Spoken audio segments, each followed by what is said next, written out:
Horror Lies.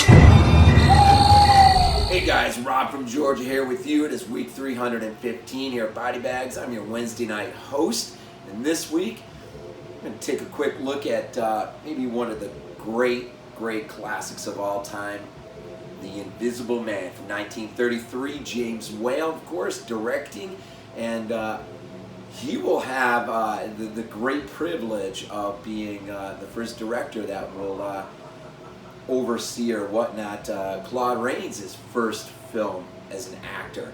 And so, of course, he plays Dr. Jack Griffin, a.k.a. The Invisible Man. Gloria Stuart, his fiancee. William Harrigan, Dr. Arthur Kemp. Henry Travers, Dr. Cranley, or Conley, I think it was.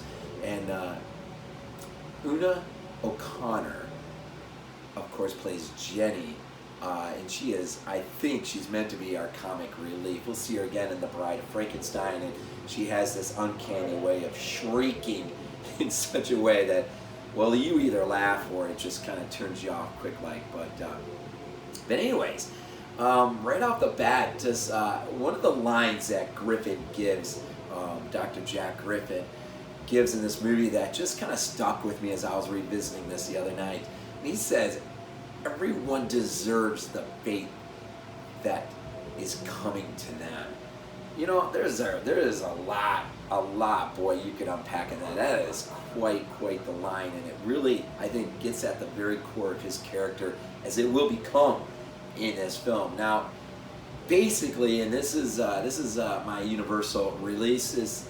You guys probably know this. We went through a quick little phase where Universal was bringing out their Universal Monster Collection and all their grandeur by packing in any sequels that came along. And of course, this not only has the classic Invisible Man, but the Invisible Man Returns, Revenge, The Agent, Invisible Woman, and I mean, there's quite a few in here. It's quite amazing. A lot of extras and commentaries and whatnot, but really, I'm sure I can't possibly be talking to anyone who's never seen this, but it is 2019, and sometimes the classic, as we consider them to be, they haven't been seen. And so really at the core of this is an adaptation of H.G. Wells' story about a man who has stumbled upon the ability of turning himself invisible via this drug called monocaine, and not aware that it has these after effect of really just causing him over the short term to become insane. And so really what you have here is a man who is, at first he's extremely tormented by what has happened to him. And so, he goes off into seclusion when this accident happens, and he realizes that he in fact is invisible. He'll go into disguise and secrecy and all that, and he will try to do his best to create an antidote. But along the way, he will start to realize, or via his downhill, his decline into madness, he'll start to get he'll start to experience a power trip unlike anything or anyone, man. When he starts to realize what you can do when you are invisible, he starts to have all his illusions of grandeur about just power and ruling the world, and he quickly gets onto this kick. Now, it doesn't take long for a good friend of his and his fiance to get onto the trail of where he may or may not be. Of course, he'll start doing some things that will get himself into the news, so to speak. His notoriety will suddenly kick into gear for some of the things that he's doing, and it won't take long before they get onto his trail and catch up. And really, it comes down to his fiancée trying to talk sense into him, but he'll just trip, boy. He'll get to that point where I don't know. It's like when he realizes that Dr. Kemp, who he had elicited as a potential partner, who's completely freaked out of his mind that A, his buddy's invisible, but two, that he wants to enlist him into this endeavor of his, he's freaked out. And so he will turn him in, and when this becomes evident to Griffin will just go on a tear, man. And It is insane. Now, it's funny, I have loved this movie probably most of my life, I think. I mean, I remember as a little kid watching black and white movies, you know. My parents never went to church or anything like that, and so Sundays was all about, you know, well, if it was in the fall, Sundays was all about cleaning the house in the morning, my mom slow cooking some dinner that would carry through most of the week, whether it was chili or spaghetti sauce or something, and then black and white movies all day. And so I kind of got, you know, grafted into this, even though it was the 80s, you know, my mom was really big on black and white movies, and so I kind of saw probably most, if not all of them, as a kid growing up. And so I just had this appreciation level of the old films, which I have in turn done everything I can to pass on to my kids. And I know my kids, all of them, has seen probably more black and white movies than most kids today will ever see in their lifetime, sadly. And so it's, you know, an incumbent upon us, not just us as reviewers or lovers of film, but who are part of this community. If we have children and families, and I know we must love and appreciate film, but we gotta, you know, somehow, you know, show or teach an appreciation for the old stuff.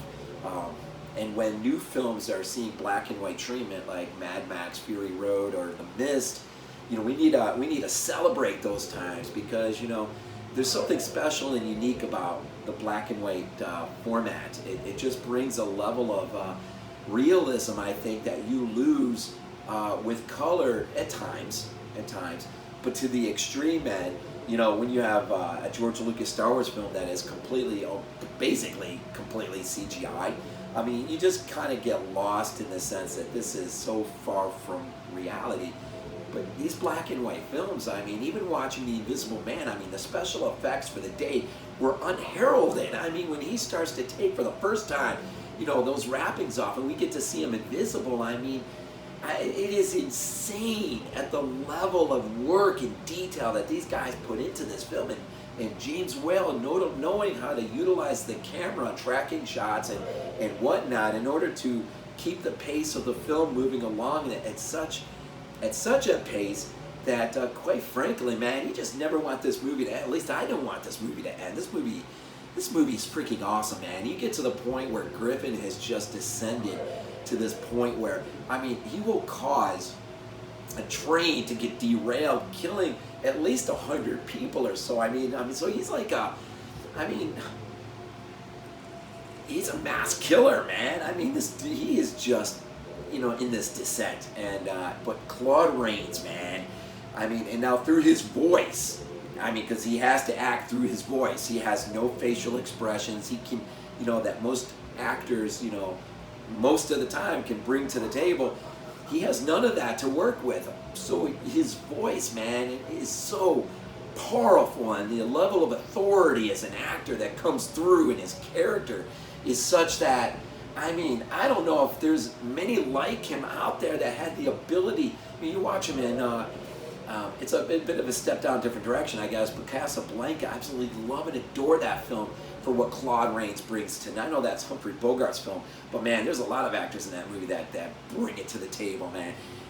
But in this film, Claude Rains, I mean, for his first film to have such a performance, and then of course, you know, by the end, we will finally get to see him for who he really is when this thing starts to wear off yet. But I mean, I don't know, you know, what you could do to give away spoilers. It's such a classic, iconic film. It's been with us for so long that, I mean, it's just fun to talk about, because this movie, if you have not seen this in a long time, or maybe just by on the slim chance you've never seen it, of all the Universal monster movies, I think The Invisible Man is perhaps, it's one of the better ones, I think, and it helps that James Whale is behind the camera. I mean, he is the man that's delivering this unbelievable vision and way of just utilizing his actors and allowing them to act in such a way that it's just, I don't know, there's a lot in this movie. It is a lot in this movie.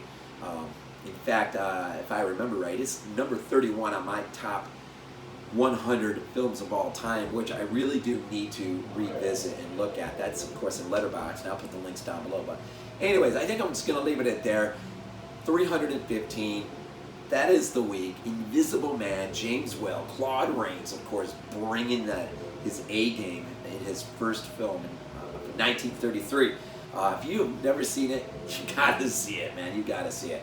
And if you haven't upgraded, or I mean, I've never got the Blu-ray, but even the DVD, release of this one in particular has all the classics on there in terms of the sequels and whatnot. In fact, I think one of my favorites post the original is probably The Invisible Agent. That is such a great, great film.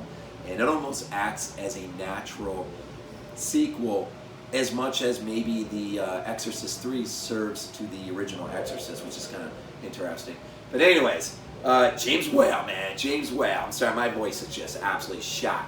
But enjoy the rest of this week. What has already come and what's to come on BodyBags as we make our way to yet another theme week at the end of the month. And hope all's week's going well. We are at the middle of it, of course, and don't worry, it won't be long. By the way, how about the Bills? How about the Bills coming back from 16 and putting it on the Jets? And of course, had to expect it from Georgia this weekend because of who they're playing, but very, very happy to my Bills. And with that, I'll just say, with each and every week, we always end off with Go Bills.